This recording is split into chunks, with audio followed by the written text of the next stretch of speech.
You find that some people have people around them that are reminiscent of a trauma they went through, but they don't see All it the in that person. time. All the time. Because if you're a man or a woman that wants to be with somebody else because they need you to actually function in life, that's a childhood wound deep at its core. Nobody can convince me otherwise. If you are having to parent your partner, you are trying to give something to a grown adult that you did not receive in your childhood, and quite possibly, obviously, probably didn't experience in a health. You've never had a healthy relationship. These are people pleasers. These are people that everything in their childhood was conditional. You had to get great grades to be loved by dad. Mom, you had to be pretty, and you had to look a certain way. Like, of course this deeply stems from childhood trauma. And there are some people that had pretty decent children experiences but then had abusive relationships in their adult life that they didn't heal from. Instead of doing the work, they just jump relationship to relationship. This is why so many women just throw their bodies out, because men are simple enough to go, cool, if you want to give it to me, I'm going to give it to you. But they're the same people on a live talking about women are hoes and your body count matters. But you're willing to add to the body count, like the insanity that's there. So yes, it's a complete lack of self-esteem and self-worth.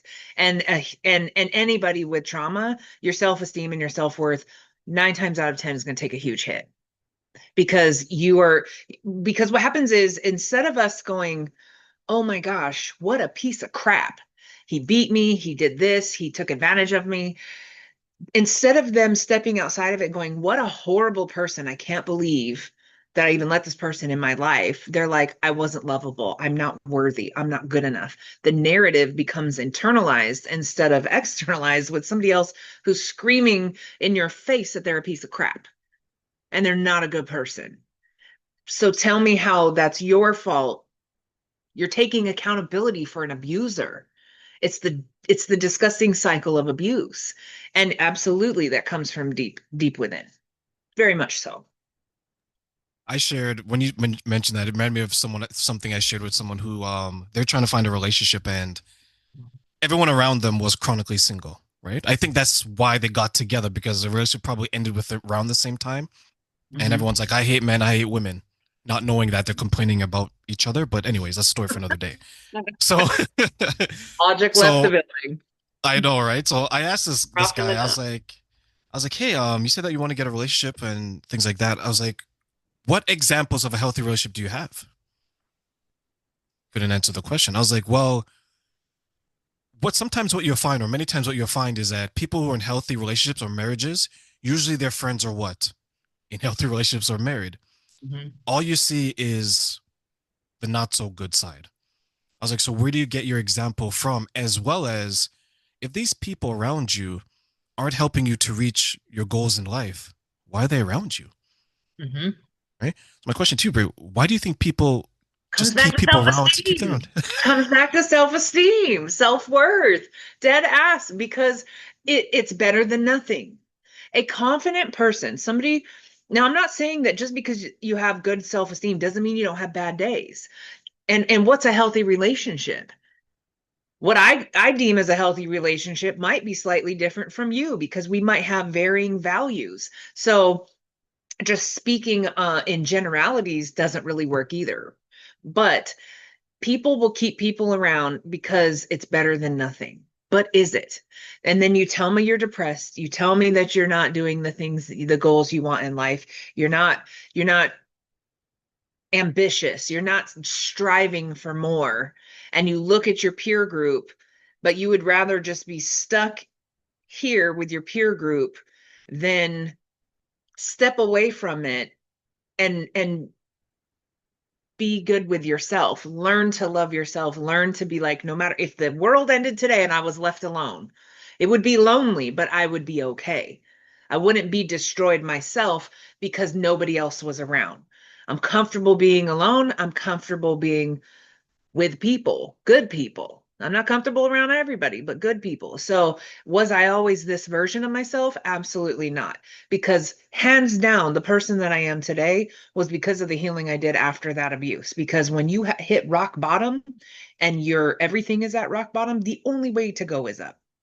So, do the work. But, I tell people often there's two things.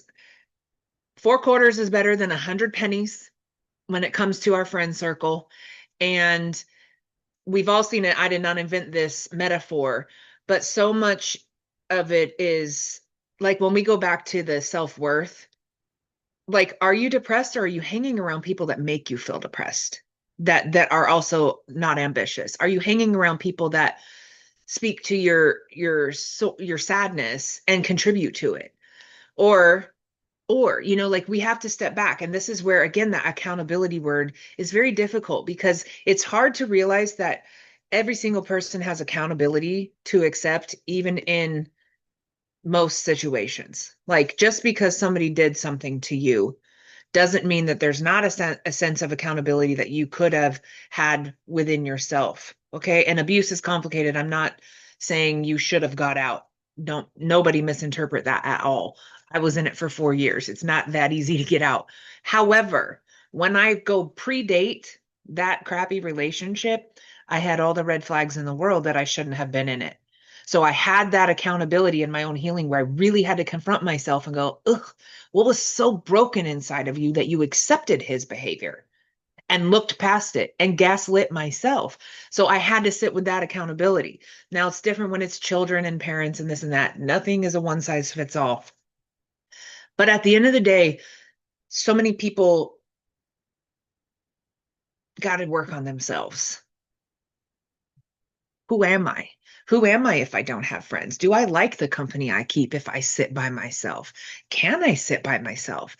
If you can't sit by yourself, and you can't feel at peace sitting by yourself for 5 minutes, Terrain, most people can't even sit in silence for 5 minutes anymore.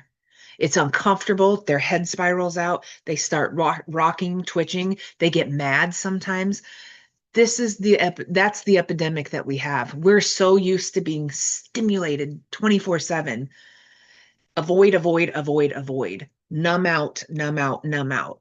That we don't even know how to sit with ourselves in peace anymore. So if we can't sit by ourselves for 20 minutes, how are we going to sit in peace in a relationship with somebody else? How are we going to sit in peace and bring goodness to our peer circle? Because something's not okay here. And we don't have to be perfect. We do not have to be perfect. But the other thing that I want to say, the saying that I didn't invent, is so much of people get stuck in their healing process because they want closure. I need an apology. My mom better tell me this. My dad should tell me this. This abuser should, I want his apology. I want her apology. And this is where the saying comes in, this very, very in your face. Imagine being bit by a snake, and instead of going and getting the poison out, you chase the snake around asking it why it bit you.